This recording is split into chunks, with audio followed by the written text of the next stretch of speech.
Hey everyone, Jesse here, gonna work on some net cups, but specifically, previously I've done some like peat plugs, peat moss plugs. This time I'm gonna go with soil.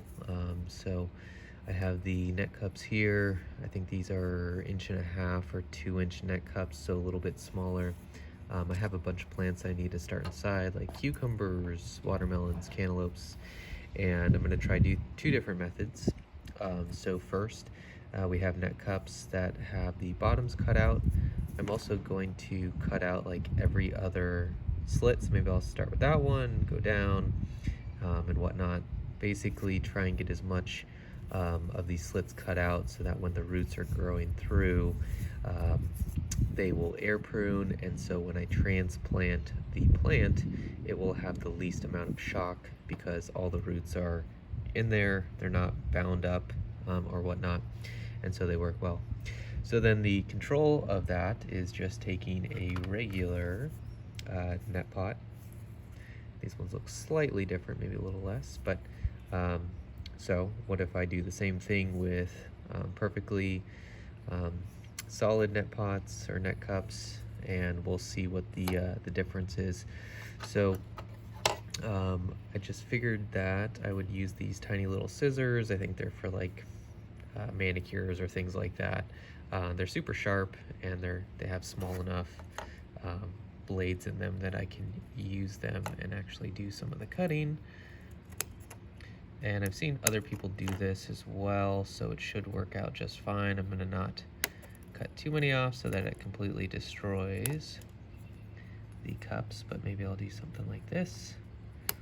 I also found that when you cut the bottom of the net cups, that it's really easy to push the plants out. See if I can do this one-handed while filming. People have used fingernail clippers and whatnot as well, so we will see. I probably just need a some kind of item to, there we go.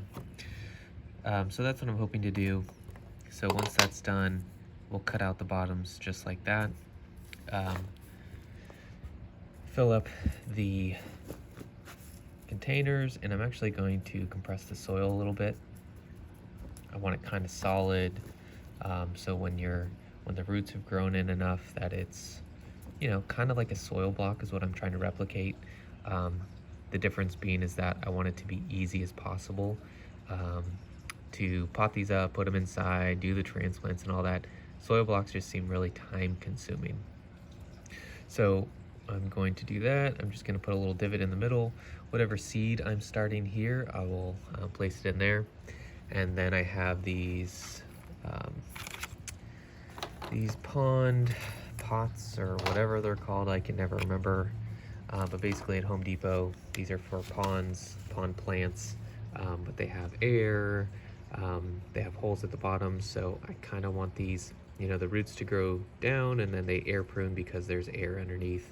I also place these in totes, so when I water, I will just set them in a tote that's big enough with maybe 1/2 inch of water. They'll soak up water, and then I'll take them out and they can drain.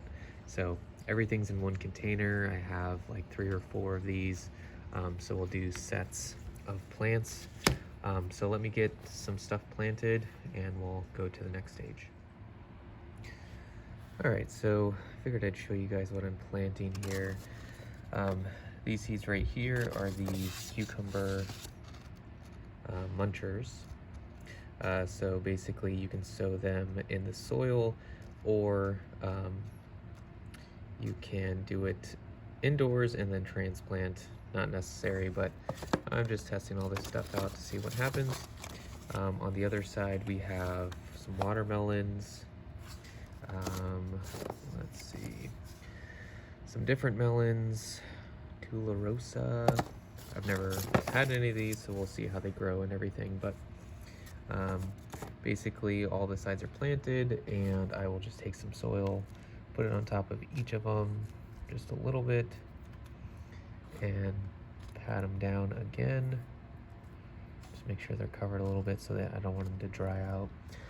The first day or so, well, definitely the first day, I will probably keep them in water, or at least a good part of the day, put them in sunshine, and then I'll take them in at night. It's still getting into the 30s down here in Houston. So let me go ahead and do that. But basically I have this big tote, and then I'll fill it up with some fish water. Got some fish in here, so the water's been sitting for a couple days, and there's rainwater, so it's good stuff. And like I said, just water from the bottom, as long as there's some water coming into the area. So you can kind of see the water is barely touching the bottom. I'll let it soak for a couple hours, put this entire thing in the sun. That should start the seeds really well. I don't want to do this every day because you don't want the water too wet, or the soil too wet. It might get some mold or something once they sprout. But then once that happens, we'll let them sit for a few days and then just put them on the ground, let them dry out a little bit. But it seems overall that the soil in general will hold the water a lot better than the pellets that I had been using. Those dried out pretty quick. These could hold soil or hold water for probably twice as long or something. So I'll do that. I'll put these guys in the sun, just make sure they don't dry out, and I'll do a follow-up video later as to when they actually start sprouting and growing. Thanks for watching.